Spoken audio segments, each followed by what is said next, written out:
Muy buenas tardes, damas y caballeros. Nos encontramos aquí en el Club de Lectores, perdónenme, en el programa Funche Caribeño. Es que nos confundimos todos los días en este super programa que tenemos para hoy con una serie de amistades con las cuales vamos a participar en múltiples diálogos desde la ciudad de Barcelona, el compañero Marcel Lermit, desde la ciudad de Ciudad de Panamá, el compañero Olmedo Berluche, si entra con nosotros, desde las ciudades de Texas, creo que estamos en Dallas, la compañera Camille Gibson y la compañera Mirna Pérez. Así que vamos a estar hablando próximamente con todos ustedes y dentro de esa conversación hacer de este su programa uno extraordinario para poder participar. Marcel, ¿cómo estás? Muy bien, muy agradecido por la invitación y por poder compartir ¿Qué con nos cuentas, ustedes. Marcel? Aquí en la medianoche ya sitchetana, estamos en Sitges, a unos pocos kilómetros de Barcelona, en una localidad que está sobre el Mediterráneo. Así que muy bien y compartiendo con amigos del Caribe. Ok, pues muy chévere tenerte a ti. Marcel es un analista político, politólogo, gestor de procesos electorales de América Latina. Inicia su vida en Uruguay, por decirlo de una forma, y está ahora mismo temporalmente o permanentemente o en una fase de la vida en la ciudad de Barcelona o a las afueras de Barcelona. Y dentro de eso, Marcel, teníamos mucho interés de hablar contigo por varias cosas, pero uno es para hablar de lo que has estado escribiendo en el Post Antillano en las últimas temporadas. Tú escribes normalmente una columna mensual, que es el tema de las izquierdas llegando al poder en América Latina. Vamos a empezar por ahí para que nos ilustre. Yo sé que estando en Europa tú tienes muchos otros puntos de conversación que podemos seguir, pero háblanos de eso un poco. ¿Cuál es el nuevo momento de la izquierda en América Latina?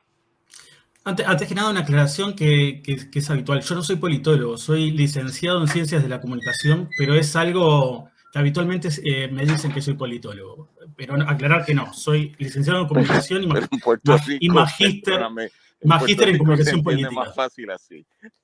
Está bien, está bien. Bueno, yo creo, a ver, las izquierdas están viviendo como una nueva primavera en América Latina, me deja la sensación, ¿no? Nosotros venimos de tener un auge de las izquierdas en América Latina cuando llegó Lula al poder en Brasil, cuando llegaron los Kirchner o Néstor Kirchner al poder en Argentina. Estaba Fernando Lugo en Paraguay, estaba Michelle Bachelet en Chile, en el caso de Uruguay estaba Tabaré Vázquez, después vino Pepe Mujica y volvió Tabaré Vázquez. El comandante Hugo Chávez en Venezuela, Evo Morales en Bolivia, Rafael Correa en Ecuador. Después de esa ola, de esa primera gran ola progresista que hubo en América Latina, empezó a haber como un auge de las derechas o de las nuevas derechas continentales, ¿no? Empezó a llegar, se perdió el gobierno en Ecuador, en un momento, si bien en Ecuador se termina votando en primera instancia a Lenín Moreno, después ese gobierno que aparentemente en un principio era de izquierda terminó convirtiéndose en un gobierno de derecha, pero finalmente termina concluyendo en un Guillermo Lasso que sí, no hay duda ninguna que es un político de derecha, ¿no? Empiezan a surgir las nuevas derechas o el auge de estas nuevas derechas en el continente y yo creo que ya un poco previo a la pandemia empieza como a cambiar un poco la situación, ¿no? El escenario empieza a convertirse como en una segunda ola progresista. Y en esta segunda ola progresista ya empiezan a verse nuevos liderazgos, ¿no? Tenemos el liderazgo, de Andrés Manuel López Obrador en México con un gobierno progresista. Empieza, la presidencia de Gabriel Boric en Chile, ¿no? Que es un liderazgo absolutamente juvenil, un hombre muy, muy joven. Se empieza a vislumbrar que en Brasil va a regresar Luis Ignacio Lula da Silva en lugar de Bolsonaro, y creo que puede darse también uno de los hitos de lo que podría ser los gobiernos de izquierda en Colombia, ¿no? Que en Colombia nunca hubo gobiernos de izquierda, y por primera vez en la historia podría darse de que el caso de que se confirme el triunfo de Petro, así como lo están marcando las encuestas como el gran favorito de este proceso electoral, por primera vez en la historia se podría dar que Colombia tenga un gobierno progresista también y con un liderazgo muy, muy definido, ¿no? Sí, sí, entonces este momento de las nuevas izquierdas, después del pasar de las derechas, ¿cómo se podría definir que uno...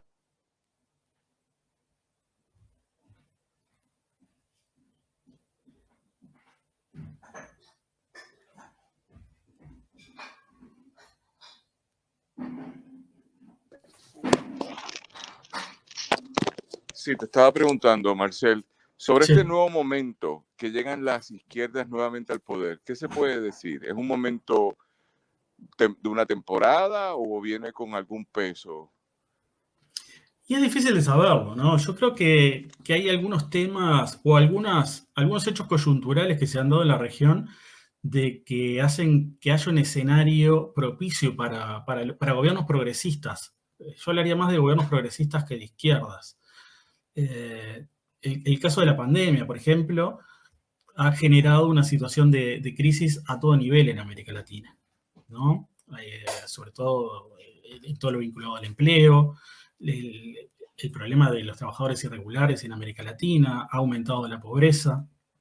Entonces, ese tipo de escenario lo que hace es que uno necesite un gobernante que proteja los intereses de los más desprotegidos, ¿no? Y cuando uno busca gobernantes que protejan los intereses de los más desprotegidos, tiene que pensar, sin lugar a duda, en gobiernos progresistas, ¿no? En gobiernos que tengan una tendencia de izquierda, que apuesten más por la justicia social y por una justa distribución de los ingresos. Entonces creo que el escenario este que estamos viendo en América Latina, que es de crisis económica, de crisis laboral, de crisis social, genera un campo propicio para que los gobiernos que son de corte progresista tengan mayor llegada.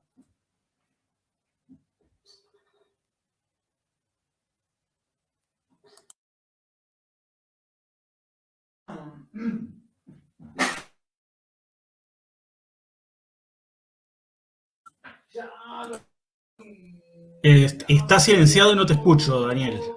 Perdóname, con eso que nos acabas de explicar, me gustaría saber qué pasó entonces en Costa Rica, que es el más reciente que ha pasado. Bueno, en Costa Rica se dio un escenario bastante extraño, ¿no? Termina, bueno, una abstención histórica. Nunca había habido una abstención tan grande en Costa Rica, y llega finalmente Figueres y llega Rodrigo Chávez a un balotaje que se dirime ahora el pasado domingo, si no me equivoco, con la presidencia de Rodrigo Chávez. Disculpe, hay un poco de sonido acá, hay un vecino que tiene la música un tanto alta, no sé si se escucha o no. ¿Qué pasa con Rodrigo Chávez? Rodrigo Chávez es un outsider de la política. Es una persona que tiene algunas acusaciones bastante graves de acoso sexual en su trabajo, el cual fue denunciado incluso en la campaña electoral, y es lo que nosotros decimos un candidato teflón, de esos candidatos que no se le pega nada, ¿no?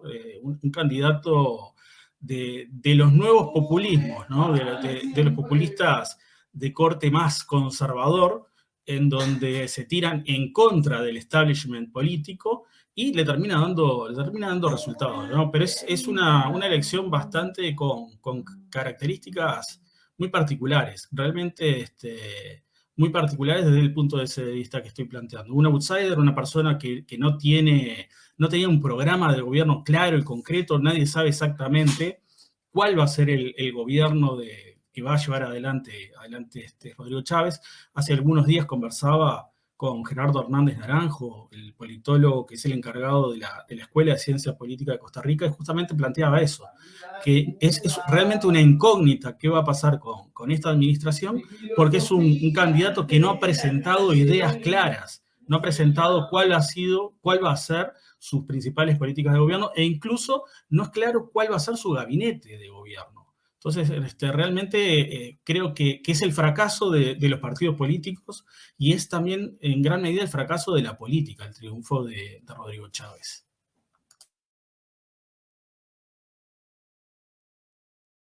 Sigue hablando. Rub, el micrófono de esto, por favor, ¿cómo se prende? ¿Me escuchas, Marcel? ¿Me sigues escuchando? Sí, perdóname, es que estoy en una computadora y me excuso con las personas. Necesito bocinas que pueda escuchar a Marcel hablar. O con esto nos vamos. Marcel, sobre ese detalle de las elecciones, estamos viendo por un lado lo que es Costa Rica, estamos viendo por otro lado lo que tiene que ver con Colombia, que es el caso que más interés ha provocado a mucha gente, y eso sin hablar de Boric en Chile.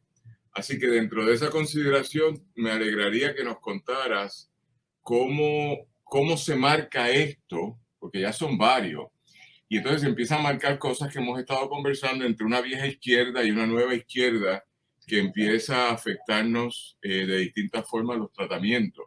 Así que, ¿cómo lo planteas tú eso? Bueno, son casos muy diferentes, el caso de Colombia y el caso de Chile. Primero, el caso de Colombia tiene que concretarse el triunfo de Petro primero antes de hablar de un gobierno progresista, ¿no? Nosotros siempre decimos, los goles hay que hacerlos, no hay que merecerlos. O también el dicho, no vender la piel del oso antes de cazarlo. Petro es un líder sumamente interesante, es el candidato de las encuestas, es el favorito de las encuestas en Colombia, pero se ha polarizado mucho el sistema político colombiano en estos momentos, ¿no? Yo creo que en estos momentos va a ser a favor de Petro o en contra de Petro, ya directamente.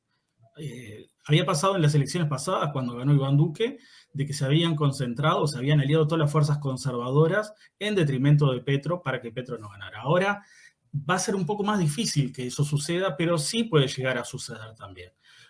Hay tres candidatos que son los favoritos. Está Fajardo por la coalición de centro, está Fico por la derecha, por el conservadurismo puro y duro, porque incluso si bien se ha desmarcado de Uribe, es el uribismo. Nadie tiene ninguna duda que es el candidato que responde al uribismo, y está Gustavo Petro, ¿no? Yo creo que el escenario más favorable a Petro debería ser competir en una segunda vuelta, en caso de que no gane en primera, porque sí tiene chance de ganar en primera vuelta, competir en una segunda vuelta contra Fico y no contra el candidato de centro. Porque después en una segunda vuelta podrían aliarse nuevamente todas las fuerzas que no sean las fuerzas progresistas para que nuevamente no acceda al gobierno Petro. ¿Qué se puede esperar del gobierno de Petro? Es difícil de saber.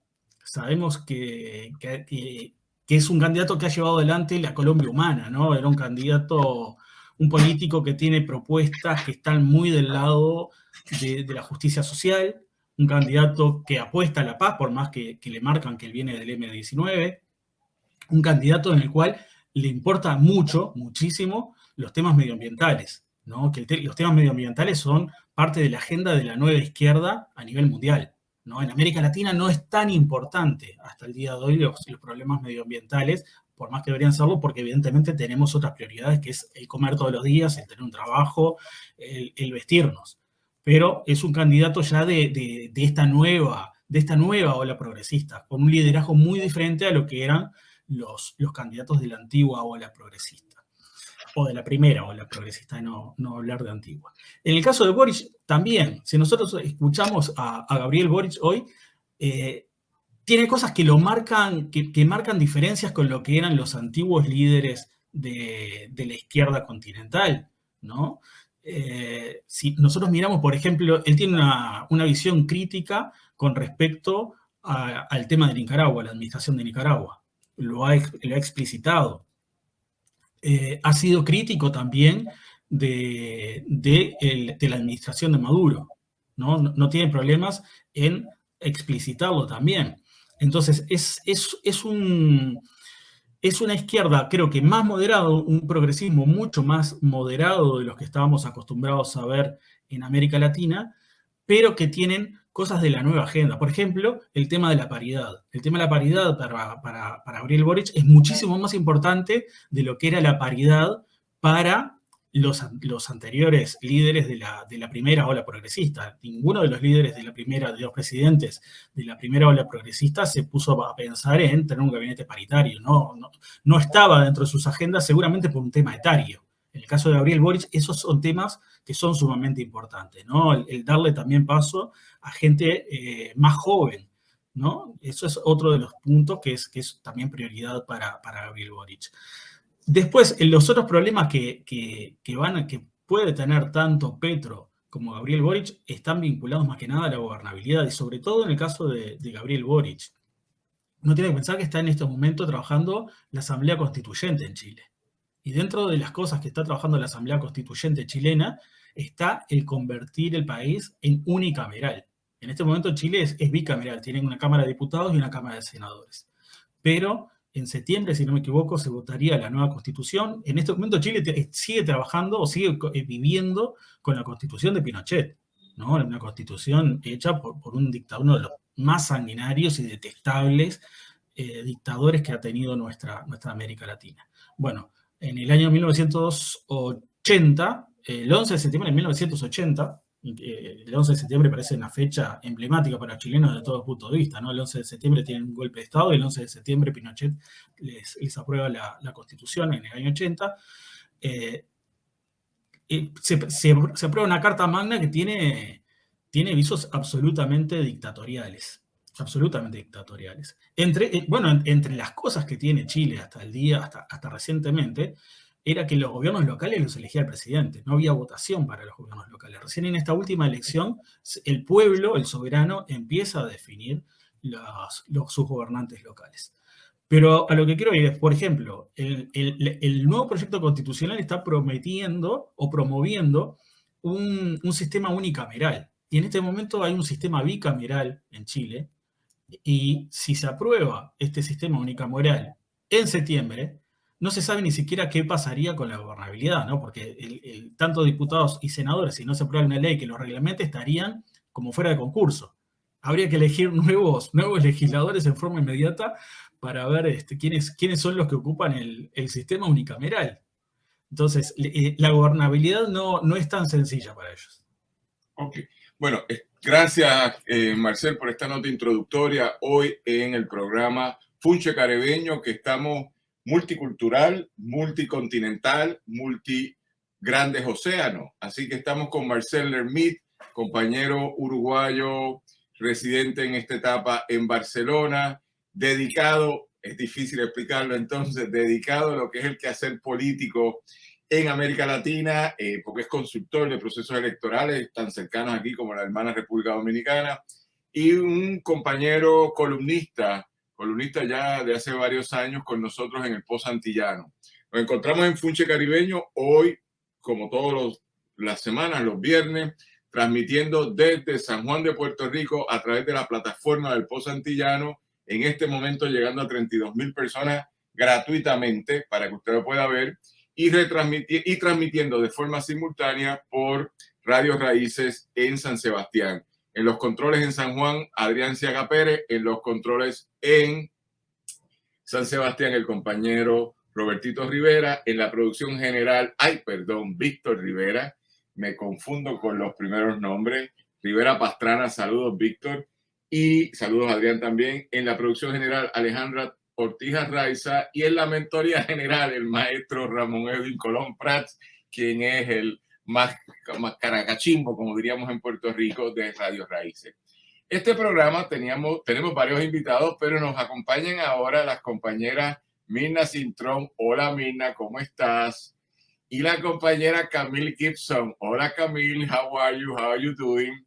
Que son casi puertorriqueñas en el sentido de que están aquí al otro lado, sobre todo Mirna, que es puertorriqueña, pero Camille janguea con nosotros aquí en Puerto Rico un montón, y por lo menos una vez en semana nos escribe. Ella tiene parte de una red de intelectuales caribeños, originaria ella de Jamaica, pero ambas están, también Mirna de Puerto Rico, pero ambas están ahora en la Universidad de Prairie View Agricultural Mechanical University en Texas, y dígame si voy bien.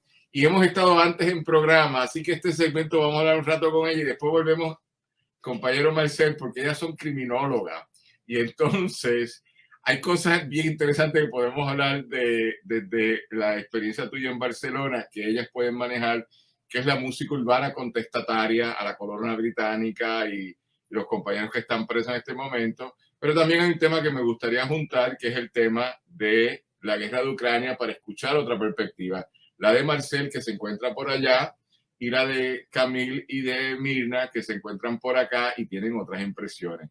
En adición a eso, volvemos al Caribe como parte de la estructura del programa y vamos conectando temas y otras conversaciones. Así que voy a cambiar un ratito con las compañeras. Estamos en Funche Caribeño. Saludos a todo el mundo que nos escucha a lo largo de todo Puerto Rico y ahora podemos decir, y en España, porque está allí el compañero Marcel escuchándolo, y en Texas, pues están las compañeras de Estados Unidos también escuchándonos.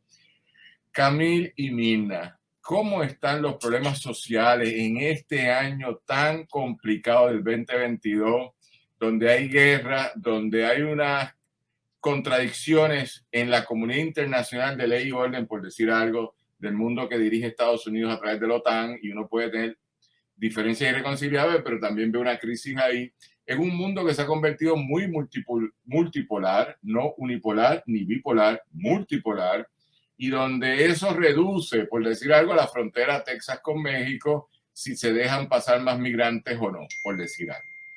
Camille, you want to say something? Or Mirna? Nos vamos en múltiples idiomas también ahora, después yo voy traduciendo. I'll let Myrna go first so she can make sure that I understood what you just said. Myrna, go ahead. Hola, Mirna. Mirna, prende el micrófono, por favor. Muted. Siempre nos olvidamos de algo. Ok, adelante, Mirna. Mira, quizás todas estas problemáticas es que nos están llegando de más cerca. Las cosas están sucediendo aquí, al frente de nosotros, y tenemos, yo creo, menos tiempo para el análisis, porque tenemos que reaccionar inmediatamente. Y son cosas como el crimen, que tienen unas olas, sube y baja, constantemente en conflicto. Si podemos ver los conflictos internacionales, el conflicto siempre está ahí. Es que llegan unos momentos donde como que muchas cosas se unen a la vez. Y desde COVID ya nada es igual. No somos iguales. A veces uno piensa, sí, hay mucha gente afectada, pero yo hablando con mi familia, nos podemos decir cómo nos ha impactado a cada uno de nosotros. No podemos hablar de estas cosas en aislado, como movimientos que están pasando lejos de nosotros, porque nos está impactando, porque ya estamos todos afectados. Con nuestra salud mental no puede ser igual. Pre-COVID. Los estudiantes que nosotros tenemos en el salón de clase están todos afectados, todos ya estamos marcados. Entonces, lo que tenemos es añadiéndole al plato, como dicen, añadiéndole al conflicto. Y no hemos tenido reposo. En los últimos 2 años no hemos tenido reposo. Y se siguen añadiendo conflictos. Y estamos viendo desde el punto de vista de nuestra disciplina, alzas en el crimen. Empezó con violencia doméstica. En Puerto Rico esa tasa de homicidio altísima, pero ha seguido con otro tipo de ofensas también y a todos los niveles. ¿Cómo vamos a hacer para incluir a Camille en la traducción?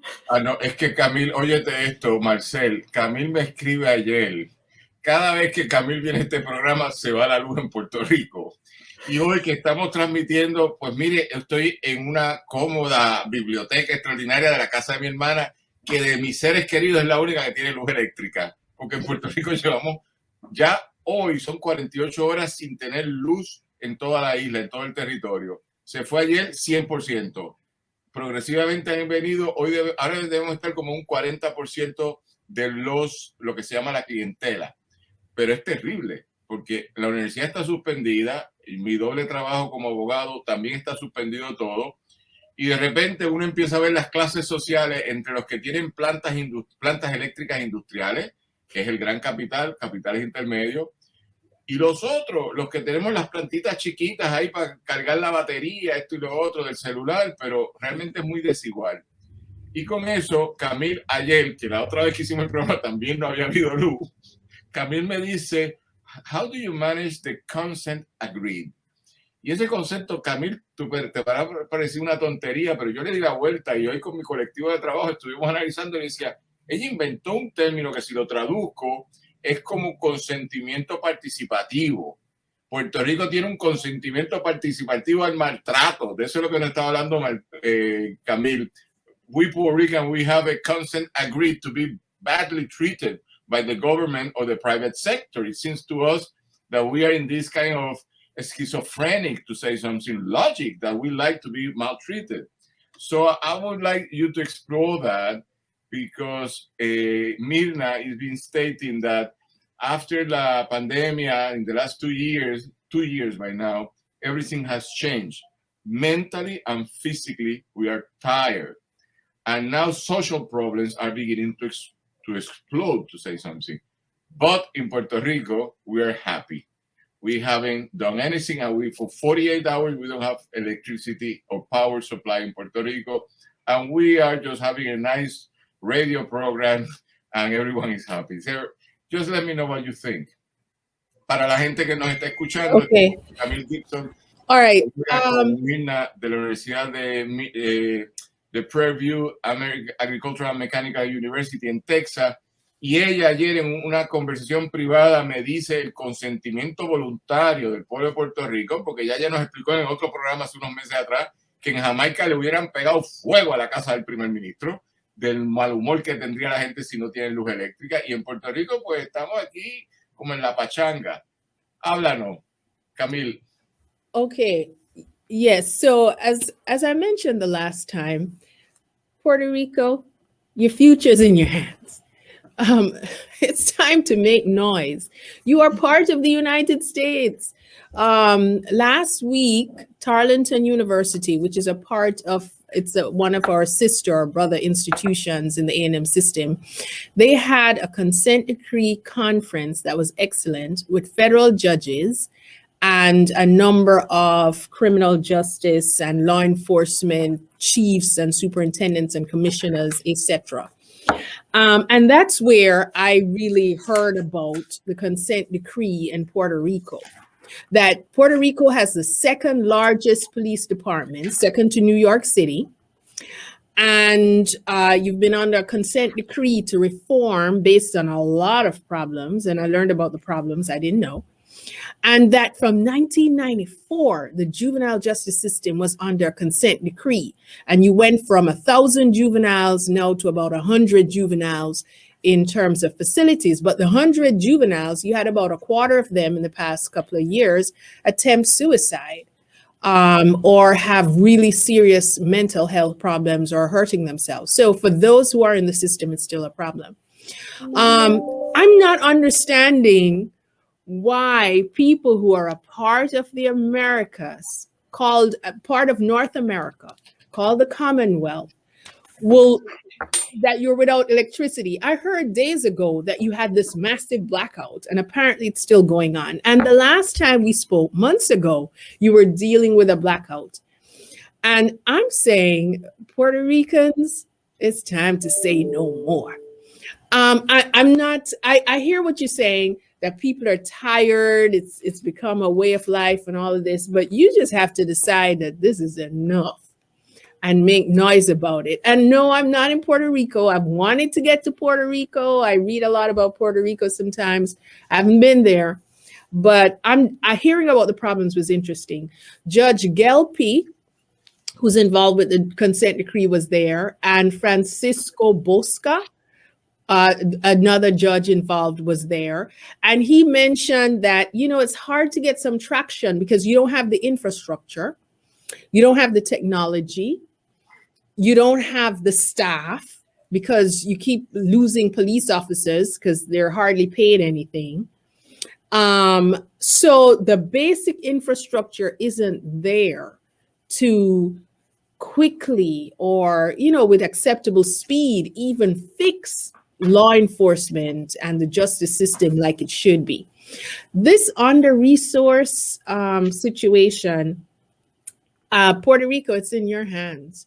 To me, as an outsider, my perception is that folks in Puerto Rico need to make some noise and say, this is not acceptable. We are a part of North America. Yeah. Camilo, Déjame is that traducir un the people? momentito. La compañera Camille nos está explicando, a la gente que nos está escuchando aquí en Funche Caribeño, que ella, cada vez que la invitamos al programa, la última vez fue a 4 meses, había otro apagón general, que nos dejan días sin luz eléctrica en todo el país. Aquel duró como 8 horas, pero se fue en toda la isla. Este lleva 48 horas y hoy estamos restablecidos como 40% en este momento. Y ella nos dice, ustedes son ciudadanos americanos, ¿por qué ustedes toleran esto? Y lo explica a través de 2 figuras, sobre todo el juez Gelpi, Gustavo Gelpi, que es el nuevo juez puertorriqueño de la Corte de Apelaciones de Estados Unidos para el primer circuito de Boston. Y él da una explicación muy curiosa desde la posición que él privilegia políticamente hablando, que es que tenemos pérdida de población, tenemos pérdida de recursos preparados o capacitados, no tenemos capacidad económica para pagar por una infraestructura que mejore y, peor aún, no habría tal vez voluntad. Pero ella nos pregunta, ¿por qué ustedes no se levantan y empiezan, ella no lo dijo, lo digo yo, a tirar un par de piedras? Por lo menos tú no dijiste eso, pero me quedó bien a mí decirlo. Entonces, Mirna se ríe. You didn't understand what I said, but it's a nice idea. Así que ella nos cuestiona eso. Es curioso, ahora vamos a escuchar a Mirna en este programa de Funche Caribeño, pero la compañera Camille, que junto a Mirna son especialistas en el tema de la criminología, y sobre todo Camille, que coordina el Proyecto Caribeño de Criminología, que es una organización dentro de otra que se habla de estos temas, dice, aquí pasan cosas en la relación ciudadano-estado que no se hacen, por decir algo, explosivas. No hay unos cuestionamientos como ha habido en otros países, el caso de Perú, que del cual Marcel nos puede hablar, que en estos días la situación por un alza en una serie de servicios públicos, pero en Puerto Rico nos lleva la luz y no pasa nada. Así que te escuchamos, Mirna, y después pasamos a Marcel para ver quién nos tiene que decir esto. Gracias, Camille. Vámonos por Mirna primero. Mira, quizás en Puerto Rico lo que está pasando es que la población pues se adapta. Que la palabra que usamos es pues bregamos. Y uno sigue pues como familia disfuncional. Nos besamos, nos abrazamos, nos reímos y pa'lante, no importa los problemas que tengamos. Que es una defensa, y no soy psicóloga, pero es una defensa a nivel nacional. ¿Pero hasta cuándo? Y hay unos movimientos fuertes en Puerto Rico de cuando la gente quiere que la gente que cambie, las cosas cambian. Por eso hubo un cambio de gobierno, como nunca ha habido en otros países pacíficos. Y se tuvo que ir porque eso era lo que el pueblo necesitaba en ese momento. La pregunta es la politiquería. Pues regresamos para lo mismo, ¿no? Dependiendo de la posición. Pero mira, Camille hizo el punto del consent decree.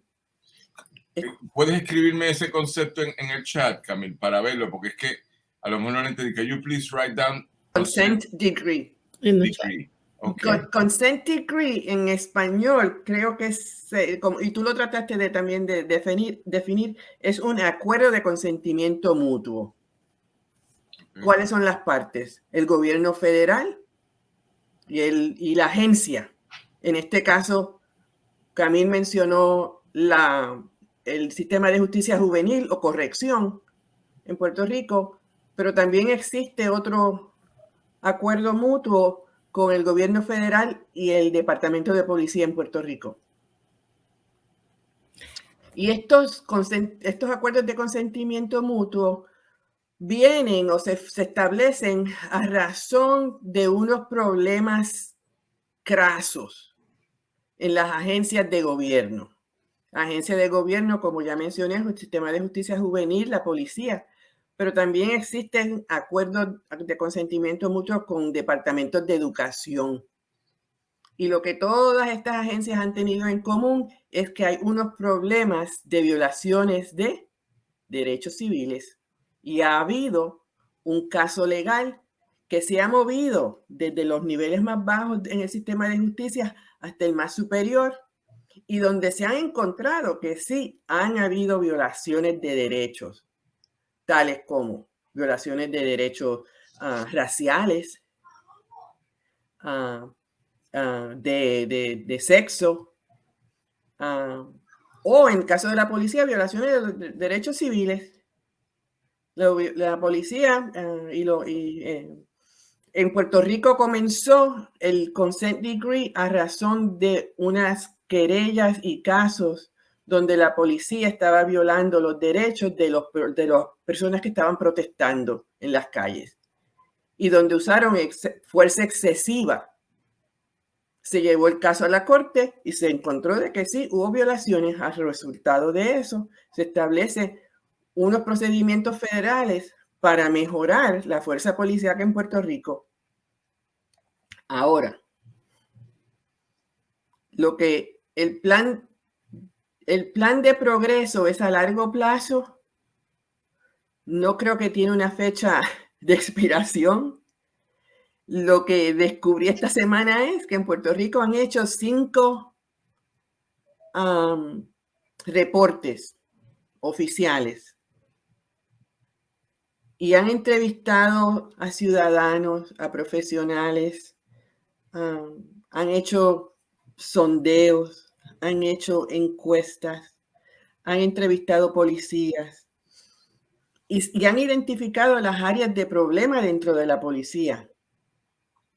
Pero las prácticas que se han puesto para resolver los problemas que han identificado no funcionan. Entonces, por eso es que el PI dice que es un problema de infraestructura, que es un problema de recursos, que es un problema de que no se tiene el personal. Claro, ha habido fuga de cerebros en Puerto Rico, ha habido fuga de empleados en Puerto Rico por las condiciones económicas que existen. Previo a María, porque no podemos decir que fue María, el huracán María. Eso empezó previo a María. Entonces, encontré que en Puerto Rico han hecho encuestas a los ciudadanos, desde los que residentes en residenciales públicos, personas que están en tratamientos, programas de tratamiento, y la opinión es consistente. La policía tiene unos problemas serios, desde cómo ellos se comunican con los ciudadanos, desde cómo interaccionan con los ciudadanos, cómo problemas internos de reclutamiento, problemas internos de entrenamiento y problemas de supervisión. Algo a favor de estos acuerdos de consentimiento mutuo es que los estados que han firmado estos acuerdos reciben ayuda. Así es que el Departamento de Policía en Puerto Rico está recibiendo la ayuda que supuestamente se necesita para resolver los problemas. Bien, estaba leyendo a Camille y Mirna Gibson y Mirna Cintrón, compañeras académicas de la Universidad de Prairie View Agricultural Mechanical University en Texas, que nos están hablando. Ahora es que cuando escribiste ayer, Camille, decía consent agreed, agree, y yo me quedé así, agree, debió haber puesto una D. Si yo no pongo la D, yo me entiendo, pero que tú no pongas la D, yo digo, caramba, pues mi inglés ha progresado mucho, mi inglés, que ahora puedo corregir a la gente que habla inglés nada más. Pero ahora que lo veo por escrito, consent decree, y busqué la definición, se traduce por decreto de consentimiento.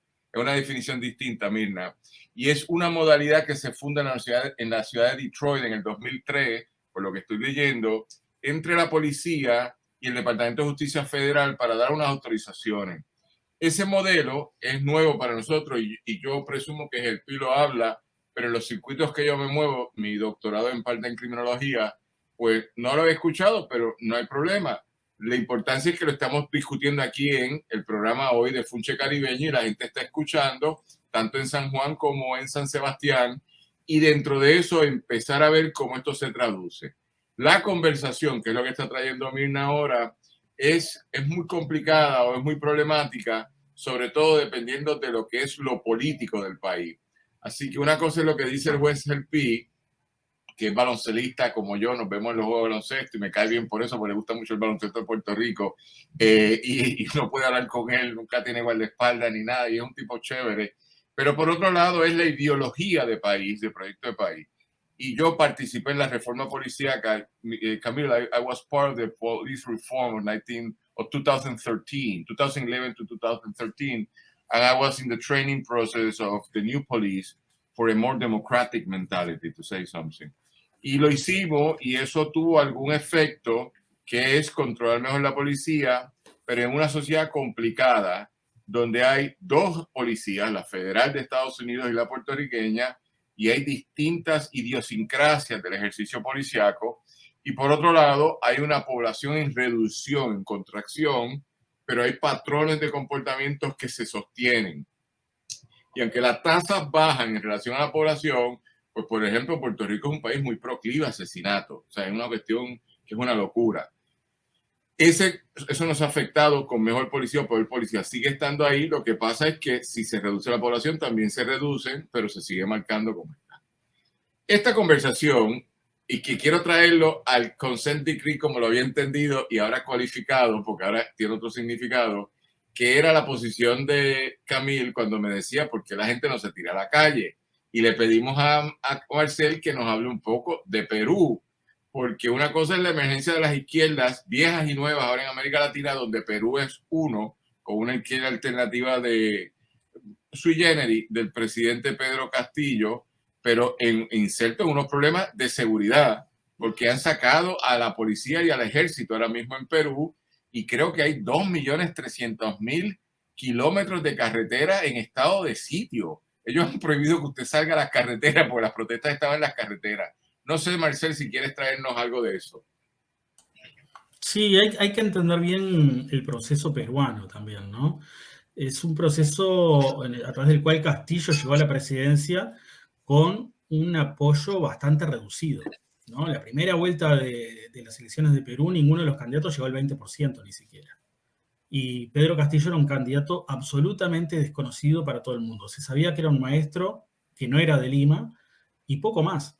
Un outsider, otro outsider de la política, presuntamente progresista, a pesar de que es un político joven, pero con muchas banderas que son sumamente conservadoras, sobre todo en lo que está vinculado al género y a la agenda de derechos. Si uno mira la agenda de derechos de Castillo, está lejos de ser un candidato progresista o con ideas progresistas. Sí es un candidato de izquierda por el lado de lo que es la justicia social. Entonces, ¿qué pasa? Perú es un país muy difícil en lo que tiene que ver con la gobernabilidad, ¿no? Si uno mira lo que fue la anterior administración de Perú, si no me equivoco, hubo 3 presidentes o 4 presidentes en un periodo de gobierno, en un solo periodo de gobierno. Eso se da en Perú, ¿no? El hecho de que es una democracia sumamente frágil, en donde es fácil voltear al presidente de la República. ¿Qué pasa con Castillo? Que es un candidato, es un presidente que no tiene los apoyos políticos suficientes como para poder desarrollar sus políticas. No tiene apoyo en el Congreso y tiene una oposición que hace lo posible y lo imposible por tratar de terminar con su mandato y que, bueno, y hacer caer el gobierno como sucedía en la administración pasada. De todas maneras, yo creo que Castillo ha tenido errores más que importantes en esta crisis que está viviendo en este momento. Se reprimió mal, hubo víctimas, creo que se hizo un uso abusivo de la fuerza del Estado sobre la sociedad y que eso realmente se podría haber obviado. Lo cual es un problema, ¿no? Es un problema, pero tiene como te estaba diciendo, como les estaba diciendo, tiene componentes políticos que también hay que atender, que es el tema de la gobernabilidad y cómo juega la oposición para tratar de que se termine el gobierno de Castillo siquiera antes de cumplir su primer año de gobierno. Okay. Bien, eso me trae, no sé si Camille o o Mirna, porque lo puedo relacionar con los temas de reformas policíacas y de control social, donde Puerto Rico ha estado muy sumergido en una conversación muy difícil de protesta social y restricción de la intervención policíaca, que empieza desde el 2011, pero ya en el 1 de mayo del 2017, 18 y 19, la policía, que reprimió mucho al pueblo que se tiró a la calle a protestar en ese momento, salió muy mal parada. Así que yo creo que lo que nos estás compartiendo, Marcel, donde empezamos el diálogo contigo hoy, es lo que está pasando en América Latina, donde en términos generales hablamos de una izquierda volviendo al poder por procesos electorales, pero no es una izquierda, son múltiples izquierdas. Son distintas izquierdas con distintos comportamientos, y dentro de eso, con respeto, y tú sabes que privadamente lo hemos conversado, el caso de Nicaragua es un caso complicado para mucha gente en la izquierda de la cual yo vengo, pero uno cierra fila, uno trata de entender, uno trata de ser cuidadosamente crítico, pero hay otra izquierda que critica el caso de Nicaragua, entonces uno lo escucha y uno trata de entender. Igual pasa con Venezuela, igual puede pasar con Cuba, puede pasar con Bolivia, y de repente está Pedro Castillo, que hoy tiene un estado de sitio en el país, tiene un toque de queda que no estamos muy claros si se está cumpliendo, pero hay un toque de queda, hay restricciones de movimiento, y entonces entra el trabajo de Camil y de Mirna sobre el rol de la policía o de las fuerzas de seguridad en permitir la protesta social y, por otro lado, mantener el orden. Estas conversaciones son muy complicadas, sobre todo a partir de Puerto Rico, porque en Puerto Rico nos encanta bailar, pero nos encanta protestar. Y las protestas son cuidadosamente complejas, porque no vamos a matar a nadie, pero vamos a ver los límites de lo que podemos empujar a la policía y sacarlas de carril, o por lo menos han sido así hasta ahora. Y dentro de esa conversación la policía ha restringido mucho, y ahí es que vienen entonces conversaciones sobre reformas policíacas, control social y los derechos de las personas. Es interesante y me gustaría escuchar a Camilo o a la compañera Mirna, porque uno quisiera, Mirna, que todos los veranos fueran el del 19, que estamos en la calle, que en lugar de ir a la playa nos pasamos protestando todo un verano, y qué bueno, ¿cómo lo pasaste? Pues protestando, oye, qué bien, qué color bonito tiene, ¿no? Que siempre estaba el sol.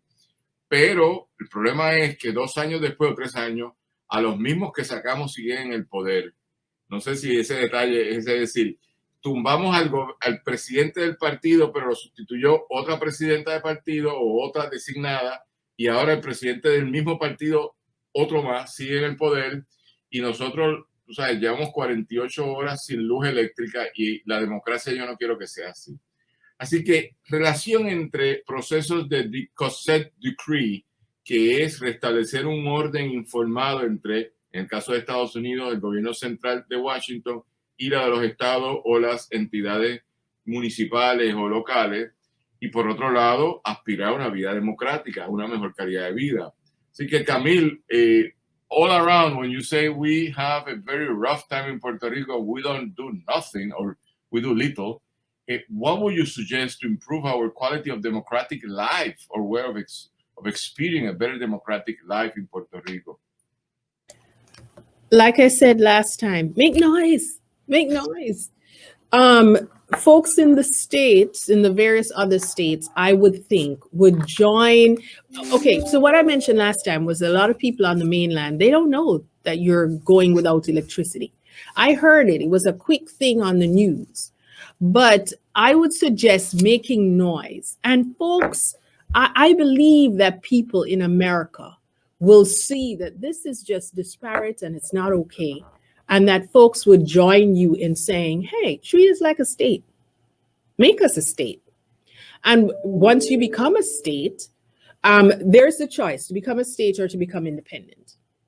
If you become a state and you all of a sudden you have all these voters then and representation, then life in Puerto Rico will have to change. It would have to change.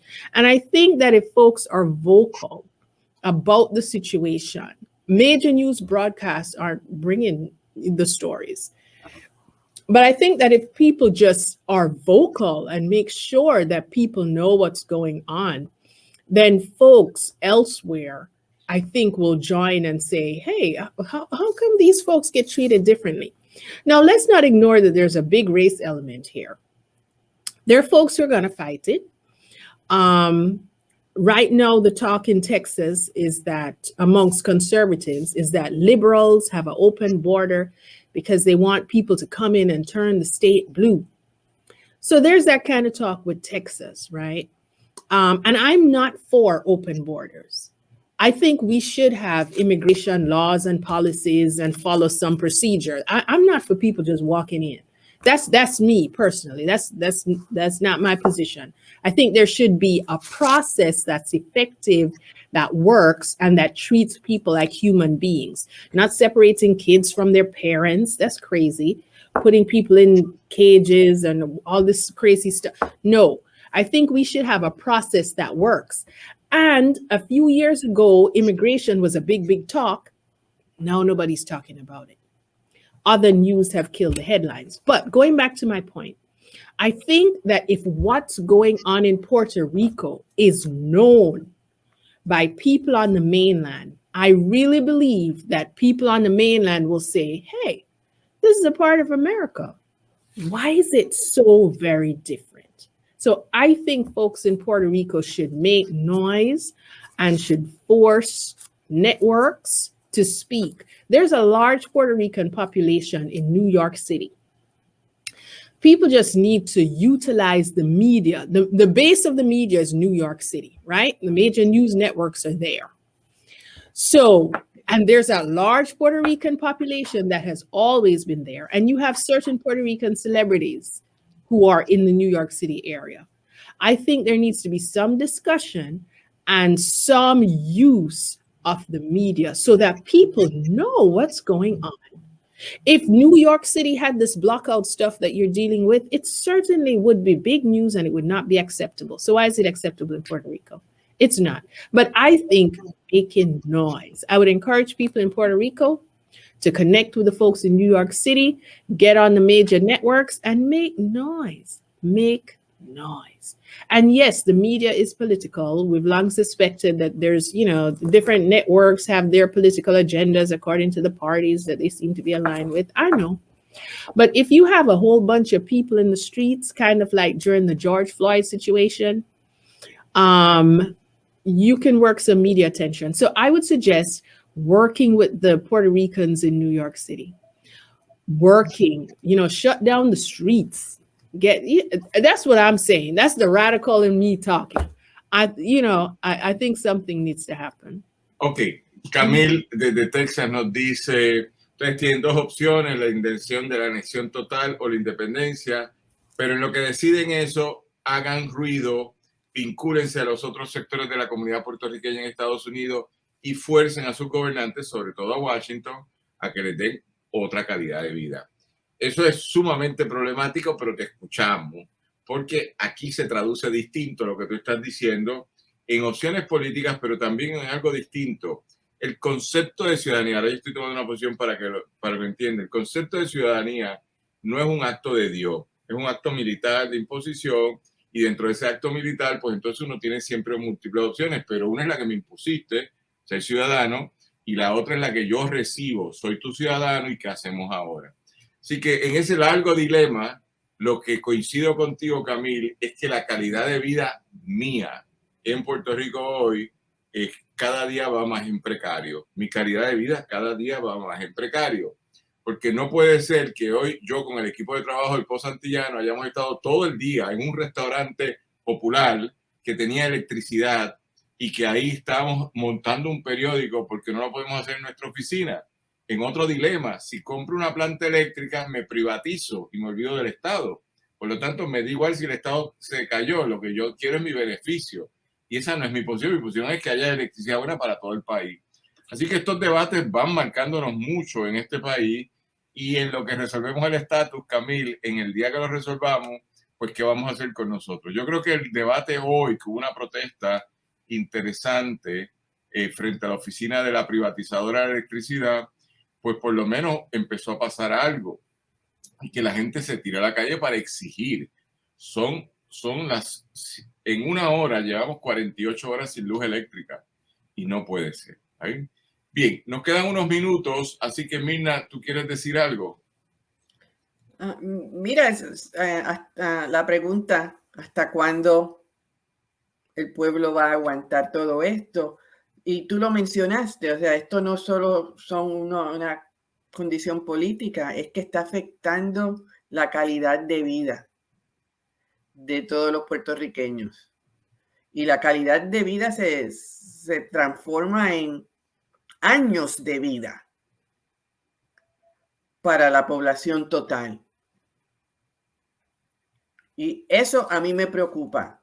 O sea, porque no es nada más ahora la salud mental, es la salud física del puertorriqueño. Cuando mundialmente la expectativa de vida está aumentando, ¿dónde nos estamos quedando en términos de la expectativa de vida del puertorriqueño en la isla? Y los patrones de salud en la isla. No hay salud, no hay nada. Okay. Y la solución fácil es montarte en el avión. Pero eso no es para todo el mundo. No todo el mundo puede salir. Y los que salen, entonces, ¿quiénes son los que se quedan?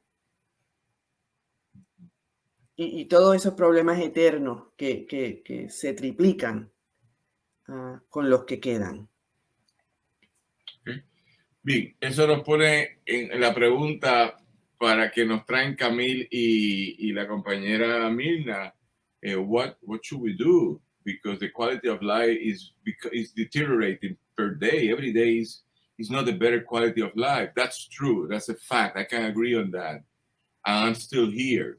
So, lo que nos trae Camil y Mirna es un poco problemático porque vamos a ajustarlo. Yo estaba en San Sebastián anoche con la gente querida de Radio Raíces y yo salgo de la casa de nuestro amigo Ramón Edwin Colón Prat y camino por el pueblo de San Sebastián y no había una sola luz prendida, no había, porque es un pueblo pobre a fin de cuentas. Había una plantita en un supermercado y daba pena porque a lo lejos parecía como una estrellita y cuando tú te acercabas a un supermercado abierto chiquitito con una plantita de 2000K o 3000K máximo, pero todo el pueblo oscura. Y yo recorrí por la 111 de San Sebastián hasta Lares y habían momentos de luz, pero era una oscuridad terrible. Eso es mala calidad de vida. Yo vengo de un país que se modernizó desde la década del 30 con un sistema alumbrado general en toda la isla que nos dio cierta calidad, etcétera. Eso se ha deteriorado. Así que coincido ahí con ustedes, donde no coincido necesariamente en la solución. Yo personalmente ir a Washington a pedirle más dinero no me interesa, pero Camil, aquí hay millones de gente pidiéndole a Washington más dinero. There's a lot of people asking Washington for more dollars every day because they say we are citizens. But that's a different camp. I'm from another camp. Bien, entonces, Marcel Lermit, como estudioso del quehacer político, la pregunta que yo te haría, ¿y por qué no hay una respuesta de izquierda en Puerto Rico que nos plantee a lo Boric? Vamos a hablarnos a lo Boric, a lo Chile, que es como hay un intermedio que nos plantee una mejor calidad de vida. Si quieres te hablo de República Dominicana, pero eso no lo vamos a traer porque yo sé que tú estuviste en ese proceso. Sí, sí. Ahora, cada país tiene su idiosincrasia. No hay un modelo que se pueda llevar de país a país y que funcione. O sea, darle consejos a Puerto Rico, realmente no estoy capacitado y mucho menos a la distancia, muchísimo menos sin haber pisado nunca en mi vida Puerto Rico. Sí hay herramientas de que funcionan en el mundo entero y es la movilización social. Claro. Chile llega a este gobierno, ya que traías a colación Chile, a esta administración de Gabriel Boric, y a cambiar la Constitución, debido a que hubo muchísima gente que se volcó a las calles a protestar. Lo que ellos denominaron las protestas de los pingüinos, ¿no? Que ellos le dicen pingüinos a los estudiantes de la secundaria. Entonces fueron los estudiantes a través de que se subió el precio del transporte, que empezaron a salir a las calles, se empezó a protestar, cada vez más gente protestaba, y a través de la movilización social se lograron cambios. O sea, siempre la ciudadanía organizada puede ser un gran generador de cambios en cualquier sociedad y en cualquier país. El tema es la organización social de la ciudadanía. Y creo que quizás esa puede ser una herramienta que Puerto Rico puede llevar a cabo para lograr transformar la sociedad en que viene y para lograr concretar cambios que sean reales. Ok, bueno, pues gracias. Nosotros, en una experiencia de movimientos sociales ecológicos, eso sí que ha habido mucha pelea. Ustedes no sé si están al tanto, Camil o Mirna, pero We have a major crisis at the moment because there has been an alleged of environmental crimes committed in the south coast of the region of Salinas, in the natural bay of Hobos, and that's a long conversation. So, movimientos sociales, social movement, we have a great deal to say to make them move and to help us to build a better future of country. Así que llegando al último minuto, gracias compañero Marcel Lermit por haber estado desde temprano. Hemos estado hablando hoy porque tuvimos una reunión como a las 6:40 de la mañana en el día de hoy por las plataformas de diálogo. Camil, gracias por siempre decir que sí, y Mirna, también gracias a ti por siempre decir que sí, participar en este programa. De parte nuestra, este funche caribeño todos los viernes a las 6 de la tarde, iniciando en San Juan de Puerto Rico, para el resto de la isla y para el mundo entero, por las plataformas del Post Antillano y por la transmisión simultánea en Radio Raíces en el 1460 AM, desde San Sebastián del Pepino en Puerto Rico. Gracias a Adrián Ciaca Pérez en los controles en San Juan, gracias a Víctor Rivera Pastrana en los controles en San Sebastián, gracias a Alejandra Ortiz Arraiza por la producción general y a la mentoría general de Ramón Edwin Colón Prat desde San Sebastián. Este que les habla es Daniel Nina, le da las gracias a Camille Gibson, a Mirna Cintrón, a Marcel Lermit, en 3 lugares distintos del planeta, San Juan, Texas y Barcelona. Y le decimos a toda la gente que mañana a las 2 estaremos por este mismo formato de las redes del Post Antillano y Radio Raíces en el programa Club de Lectores, todos los sábados a las 2 de la tarde y el lunes a las 6 de la tarde en el programa Cultura 7D. Será hasta entonces. Muchas gracias a todas y a todos por seguirnos. Adiós.